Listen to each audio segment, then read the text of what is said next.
Hey fam, what's up? It is Corey Moneymaker, way down the rabbit hole.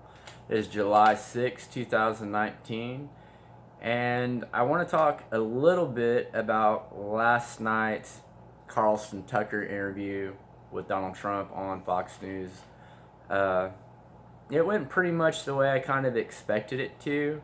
It would have been nice if, he would have disclosed, if he would have admitted the truth, but he didn't really expect him to. So anyways, we're going to move on from that, and I want to talk about breakaway civilizations.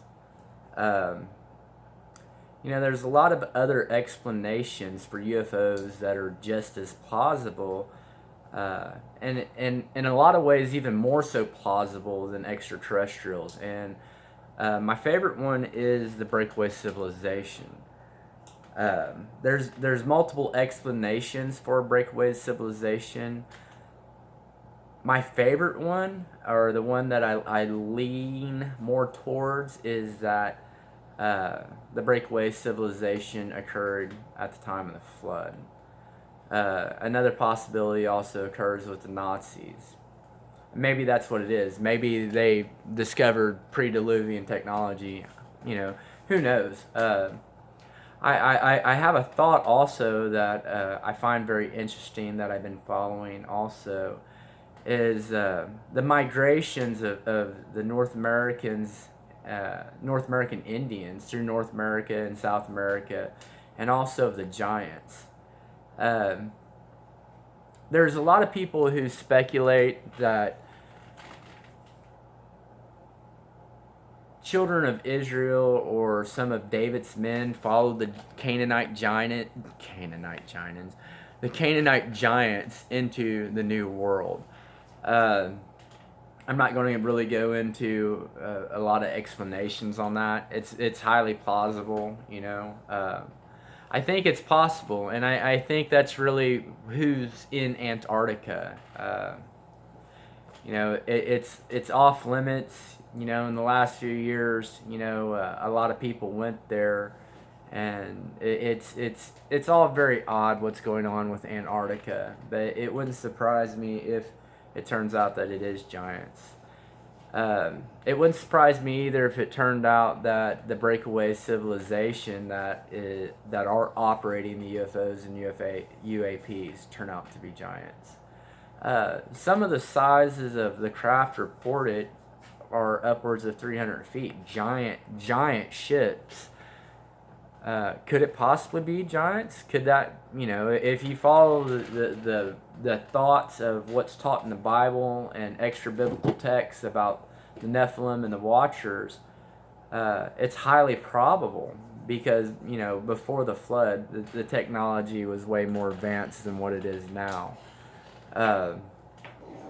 And people go, how can you say that? Well, look at the pyramids. We can't build them. They did. Enough said. And if you really think that a bunch of men were out there with stone mallets and brass chisels and cutting diorite and granite by hand and then moving those, well, yeah, you need help. A lot of help. But yeah, that's where my thoughts have been here lately, is that, that what we are seeing in the sky is perhaps the UFOs being from a breakaway civilization. A long time ago, and I've said this on other videos, the ideal of UFOs being extraterrestrial, the chances of that happening with the vast distances. I mean, most people don't know how far a light year is. A light year is 6 trillion miles.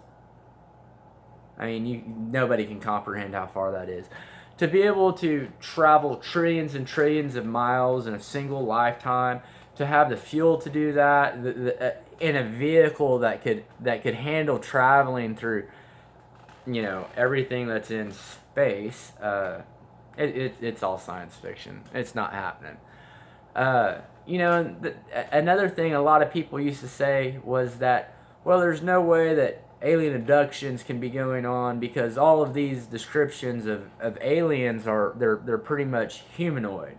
And the chances of humanoid type aliens developing on another world far out in the universe is just slim to none.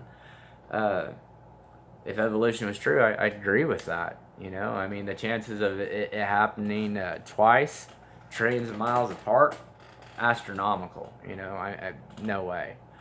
And same thing with them interbreeding.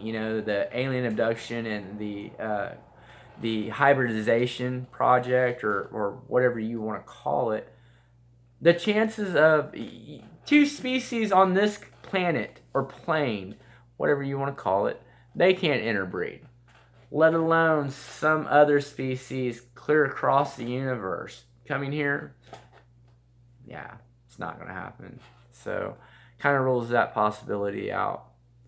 But if there's a separate species that lives here, that originated from here, that would make more sense, wouldn't it? That they interbred, or that they could be genetically engineered with us, because they are from here. Biblical cosmology makes that very, very clear, that we are an enclosed system. And that would also explain why the UFOs aren't traveling for trillions and trillions of miles, because they're in here with us. That is really, at this time, my favorite explanation for UFOs. And of course, with some of the encounters, some of them, there's a lot of ufologists who talk about consciousness and interacting with these phenomenon, because in some of the cases, they're not nuts and bolts vehicles. Maybe some of them are angels. Maybe some of them are demons. Most people's ideal of what an angel or demon is, it comes from the television. I don't know, like I said, but it's possible. Me personally, I lean more to the line that there is what I like to call, can't believe I just went blank. Elohim technology of the angels, of the watchers.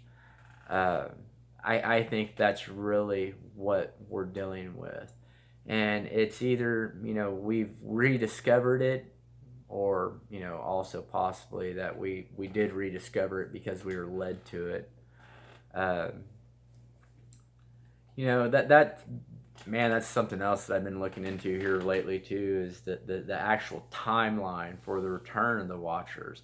According to the Book of Enoch, the Watchers were to be imprisoned for 70-year generations. That's 4,900 years.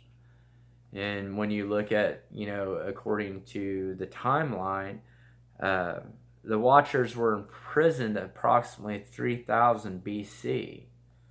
So that puts their release into the 1900s. Now, Enoch used a 360 day a year calendar. We use a 365. So it's actually, we're going to lose some time on that. But that is where my beliefs and my research have led to me, that the Watchers have returned. That's what I think they are. Some of it is human reverse engineered technology of the Elohim, or of the Watchers.